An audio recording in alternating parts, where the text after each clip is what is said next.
No, it doesn't have achievements part.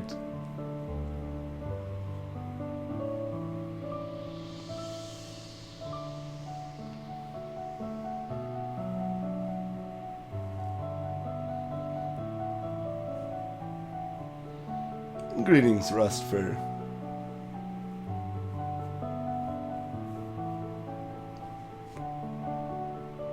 Oh wait, it does have an achievement. Ha! Apparently does have the one. Never mind.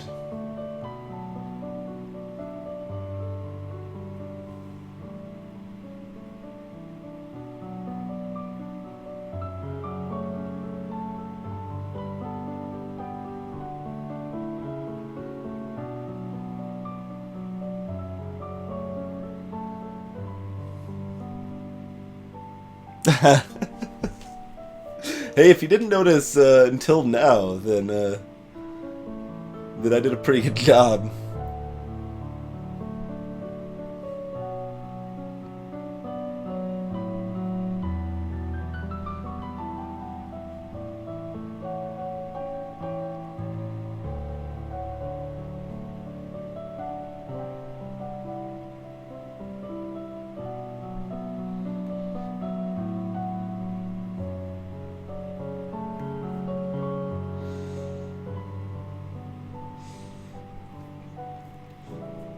I expect someone has probably posted a speedrun of this.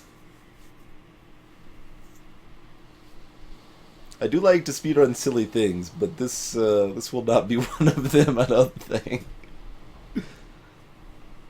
Okay.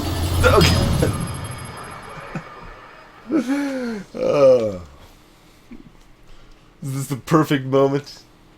Thanks for the continued support, Aroma.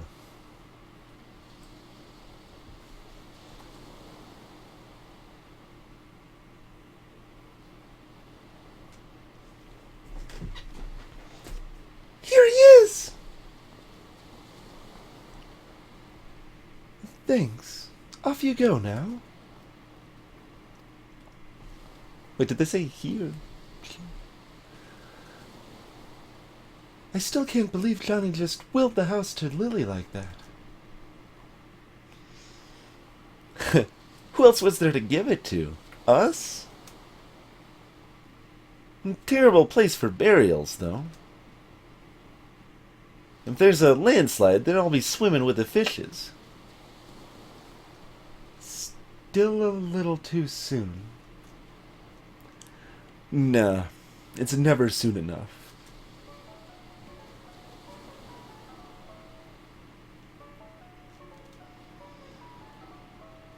Nice new ringtone. Hello, Ava here. We're on our way. New patient? New patient. Let's roll.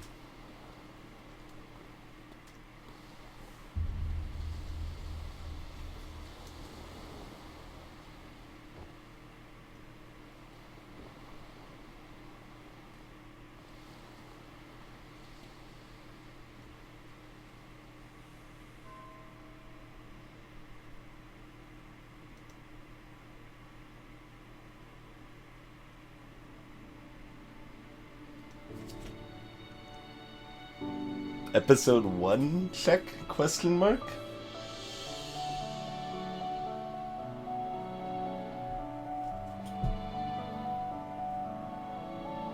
I mean, if sub 5 was possible, Peach Lover, I would probably mess with speedrunning it, but I don't see that as a thing. The game came with a ringtone, ha.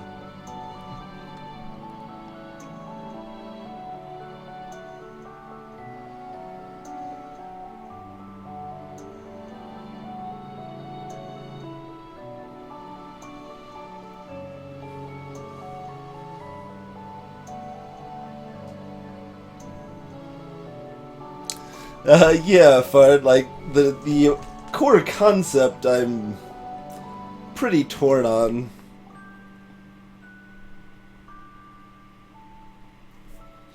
Interesting, they are doing more.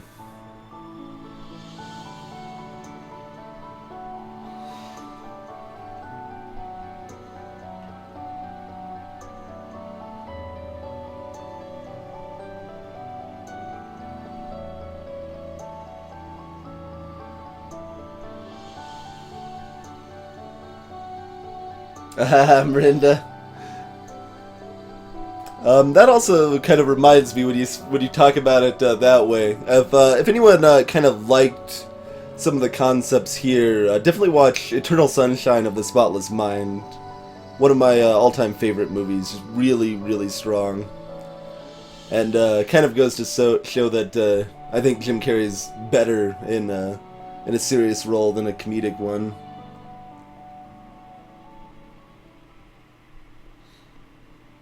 Not even close, Kat.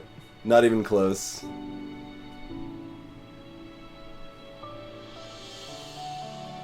Like, this is not as strong as, say, Final Fantasy VI.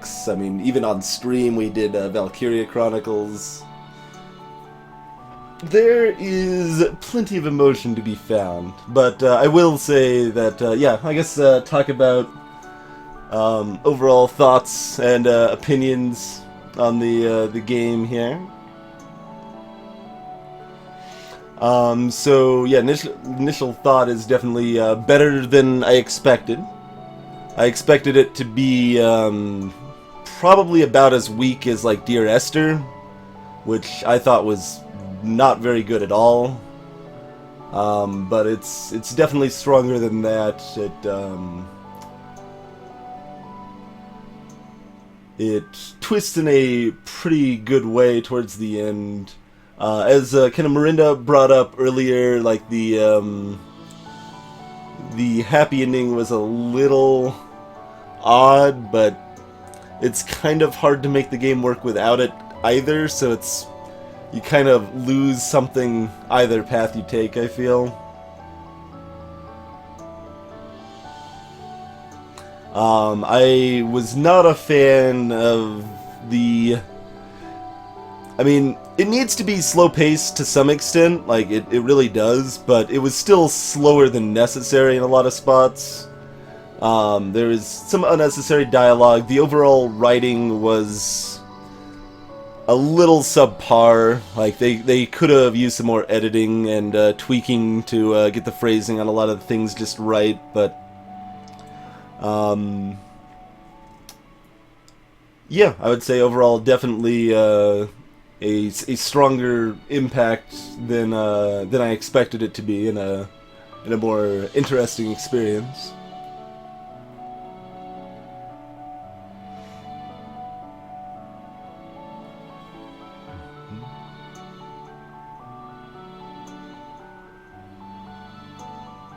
Miranda, I mean, it's interesting that you say they shouldn't have the fight, because that was kind of the most emotional scene. I mean, that's probably enhanced by the fact that I was voicing it, and I'm like being Neil, and I'm getting pissed off at the situation. But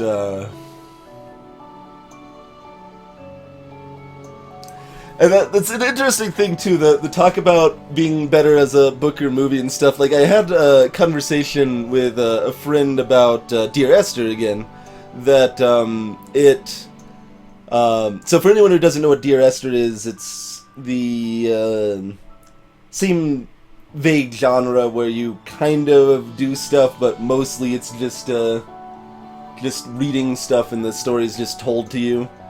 In this case, Dear Esther's done in first person. You just kind of walk around slowly on this island and figure some stuff out and such. But let's see. What I was talking about with a friend on Dear Esther is, like, it's pretty pointless for it to be like a game, because like there's nothing really provided by experiencing it as a game. But at the same time, I think I would have liked it even less as like a book or movie. I think it would have been an even worse experience. So it still somehow found something there by being a game, which is weird.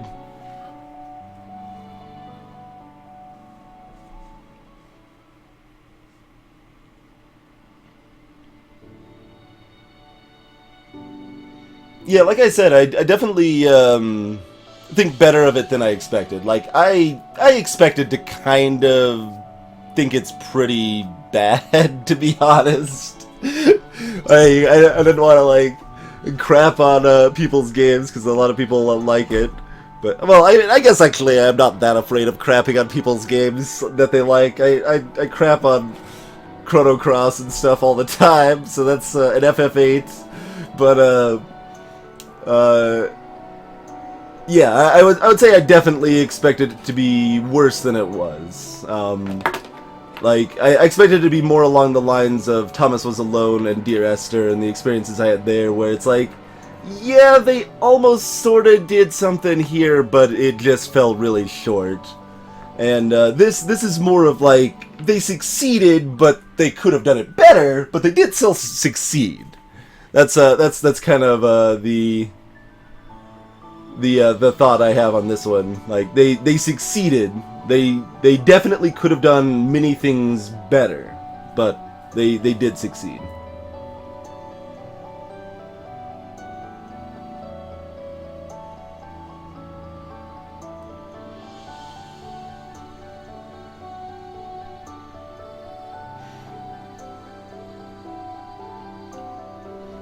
Yeah, I'm not sure, Miranda.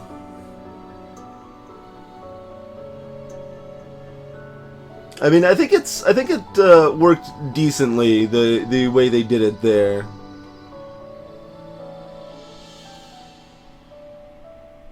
And I mean, I do agree that the happy ending was, it felt guaranteed, which was part of why, like, it felt guaranteed from the point Rosaline said, "Trust me." When she said, "Trust me," it's like, okay, I know what's going to happen. It's still going to be sad, and it's still going to have some impact, but I know what's going to happen as soon as she says, "Trust me." There's no doubt in my mind at all.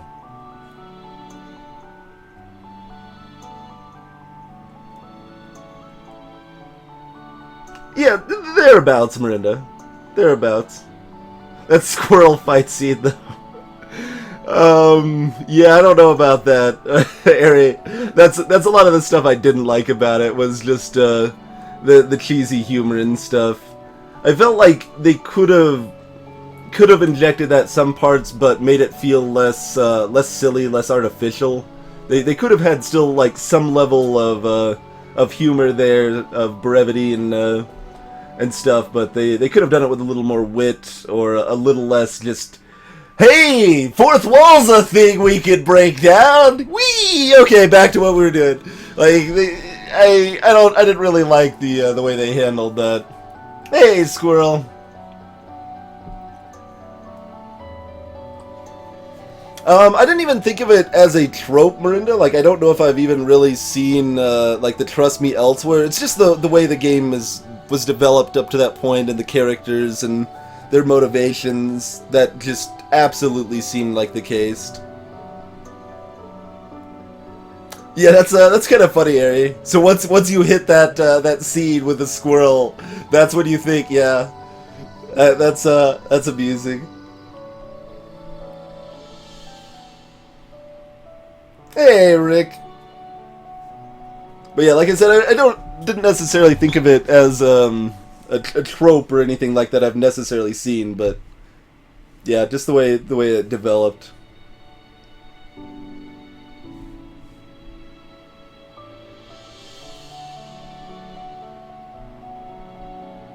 And apparently there's some at least minor differences with the dialogue and stuff if you make some other decisions earlier, so that's a thing. I don't think it necessarily benefits this game per se to have that, but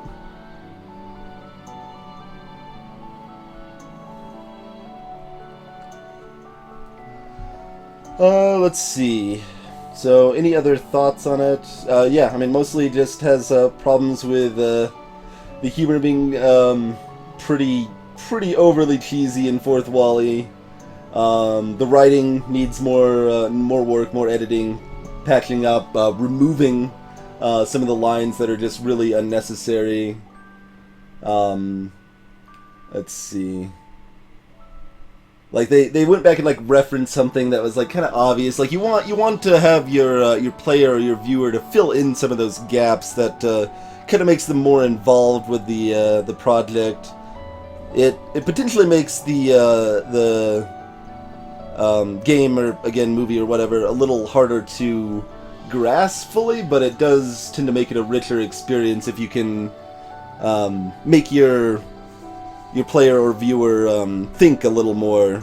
As long as, again, you don't go overboard and just, like, make it so there's not something there to find in the first place. Like, say, Serial Experiments Lane, I would give that example to, where it's like, yeah, they did some kind of cool stuff, but no, there's not actually a good plot there. It's just kind of shrouded in mystery, so it kind of seems like maybe there is, but anyway, I'm kind of sidetracking, ranting here.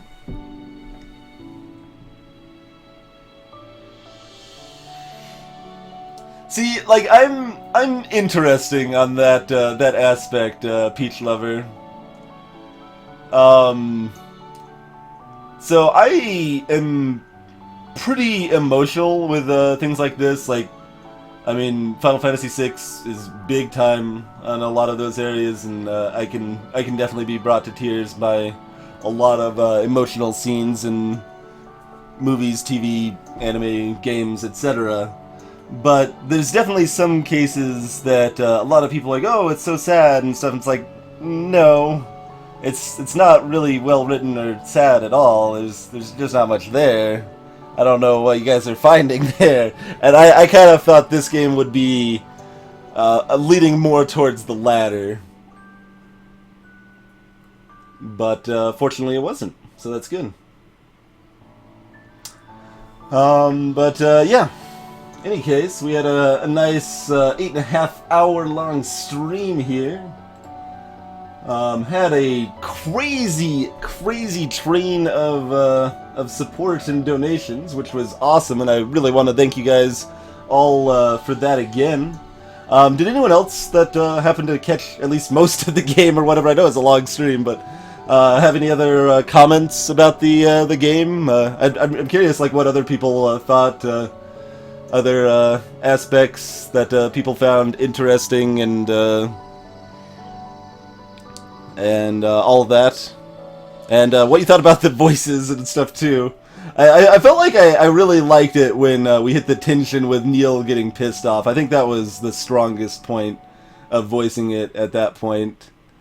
But I was sad that Neil was a character that was like throughout the entire bloody game, and I gave him this like crappy voice where I actually have to like hold my nose in like to make the voice the whole time, and it's hard to be consistent with it and stuff like that. But the whack-a-mole minigame, the whack-a-mole minigame doesn't even play properly, man. You guys saw that? I moved like the paddle over, the shadow didn't move, so I couldn't freaking hit the mole. I should have hit like 6 more of those suckers. That was crap. All you saw was Act 1, so not impressed. Yeah, I mean, that's just correct, Squirrel.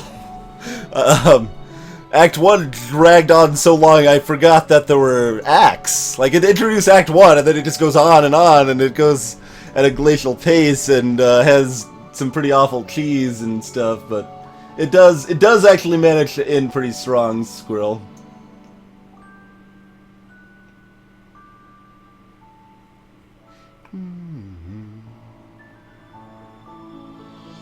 I mean, yeah, Rob, it was the fewest viewers I've had probably a year, but that's fine. I'm not too concerned about it.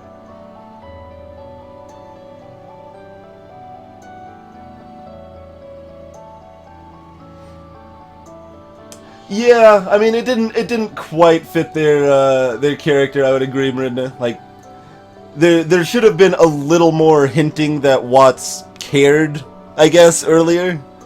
It seemed like they kind of did a reverse character in that scene to some extent, because it's like Watts seemed like he was confident, he cared about doing a good job, but he didn't necessarily care about the people so much. So it in a lot of ways felt like the characters were a little switched. And let's see. Ari asked if I would recommend if I would recommend the game or not. Not a mathematic decides to submit their comment via donation. Thank you very much. Not a math addict says story was solid, voice acting was surprisingly on par. Well, I appreciate that. Although I don't know how much other stuff you've seen. The surprising almost hurts a little bit, but that's okay. Yeah, so Ari asked what I thought of the flip puzzles. Meh. I felt they probably... I don't know. I don't know if they necessarily detracted, but it kind of felt like they were almost trying to force, hey, there's actual gameplay here, sort of. You see this? This is a puzzle. This is a game. And now back to just the visual novel stuff. It felt pretty artificial, a little out of place, and I wasn't really a big fan of it, but it wasn't terrible, so I don't know.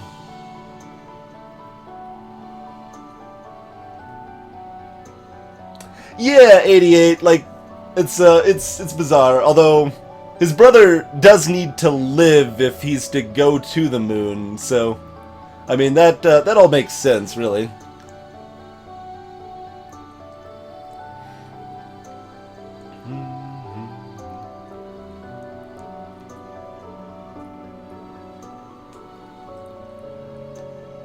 Favorite part was Potato Twinge.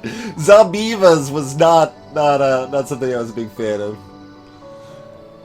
Let's see, and Ari also asked if I would recommend the game. How much would I recommend this game? That's a good question.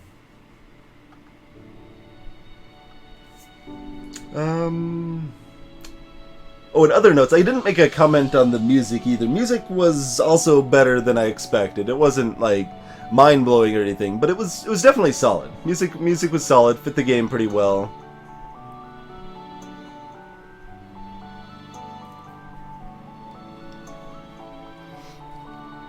But would I recommend this game to others? Tentatively? It's not a strong recommendation because it really is too long for what it is, and it does drag, and it's not so much a game. Like, I don't know how much this gains by being a game versus a another medium like a book or a movie. So tentative recommendation, like, it's for the right people, I would recommend it.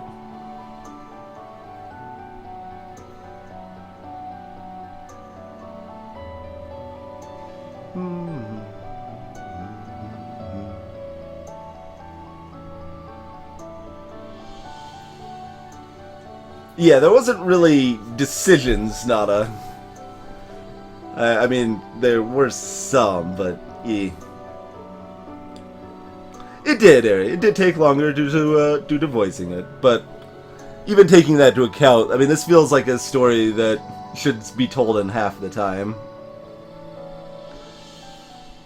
2/3 at most. And I mean, like I said earlier, it doesn't need to go super fast. You don't want to just jump to the climax and stuff there, but you do need that first part to be slow paced and build up and like get you like caring about the character and stuff. But I mean, a big part of what's making it long is kind of the slow stuff where you're looking around and just finding things that link the memories and stuff like that. And that would be one thing if, like, kind of gradually discovering those little objects and stuff. It's like, oh, this object's important because reasons and stuff. Like, it would be potentially one thing and work pretty well if that was the case. But mostly it's just kind of hunt around. I guess I'll check the clock now. Or, oh, there's the platypus again. We'll check the platypus. Yep, that's another memory link. Okay. It just felt gamey and not very interesting, and that was definitely a big chunk of what made the game longer than necessary.